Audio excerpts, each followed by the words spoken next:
ഒറ്റ മൈനയെ കണ്ടാൽ അടി കിട്ടും, രണ്ട് മൈനയെ കണ്ടാൽ ഉദ്ദേശിച്ച കാര്യം നടക്കും, ക്ലാസ്സിൽ ടീച്ചർ അടിക്കുകയില്ല.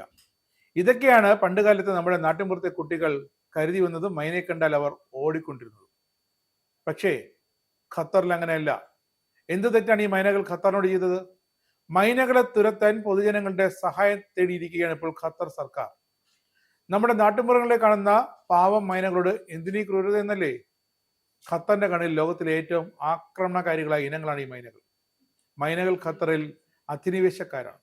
മൈനകൾക്ക് ഭക്ഷണം നൽകരുതെന്നും ഇവയെ രാജ്യത്ത് എവിടെ കണ്ടാലും അറിയിക്കണമെന്നും നിർദ്ദേശം നൽകിയിരിക്കുകയാണ് രാജ്യത്തെ പരിസ്ഥിതി മന്ത്രാലയം. കുടിയേറ്റക്കാരായ ഇവർ ആവാസ വ്യവസ്ഥയ്ക്കും പരിസ്ഥിതിക്കും ദോഷകരമാകുന്ന ഒന്നാണെന്നാണ് ഇപ്പോഴത്തെ വിലയിരുത്തൽ. മൈനകളെ കൂട്ടമായി കാണുന്നതോ കൂട് കെട്ടുന്നതോ ശ്രദ്ധയിൽപ്പെട്ടാൽ അക്കാര്യം അപ്പോൾ തന്നെ അധികൃതരെ അറിയിച്ചിരിക്കണം.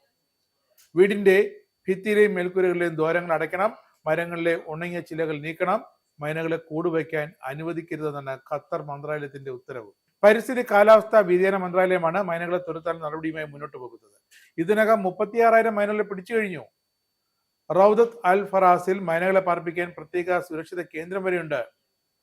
ഇവരെ തുരത്താൻ രാജ്യമൊട്ടാകെ മാസങ്ങളായി ജീവനക്കാർ കെണികൾ വെച്ച് കാത്തിരിക്കുകയാണ്. തെക്കനേഷ്യയിലെ മൈനകൾ 1960-ലോ മറ്റോ ആണ് ഖത്തറിലെത്തുന്നത്. ഏത് പരിസ്ഥിതിയോടും എത്രയും പെട്ടെന്ന് ഇണങ്ങുന്ന ഇവർ അവിടെ പെറ്റി പെരുകി. അതാണ് ഖത്തറിന് ഇപ്പോൾ ഭീഷണിയായിരിക്കുന്നത്. ഭക്ഷണ ശേഖരണത്തിലും കൂടുകളുടെ നിർമ്മാണത്തിലും മൈനകളോട് മത്സരിക്കാൻ പ്രാദേശിക പക്ഷികൾക്ക് സാധിക്കാതെ വന്നതോടെ ബുൾബുൾ പക്ഷികൾ, പ്രാവുകൾ എന്നിവയുടെ എണ്ണം 10 വർഷത്തിനിടെ വലിയ തോതിൽ കുറഞ്ഞു. മറ്റ് പക്ഷികളുടെ കുഞ്ഞുങ്ങളെ വരെ ഇവർ കൊന്നു തിന്നുമെന്നും പറയുന്നു. കൃഷിയിടങ്ങളിൽ മൈനകൾ വലിയ നാശം സൃഷ്ടിക്കുന്നതായി ഖത്തറിലെ കർഷകരും പറയുന്നു.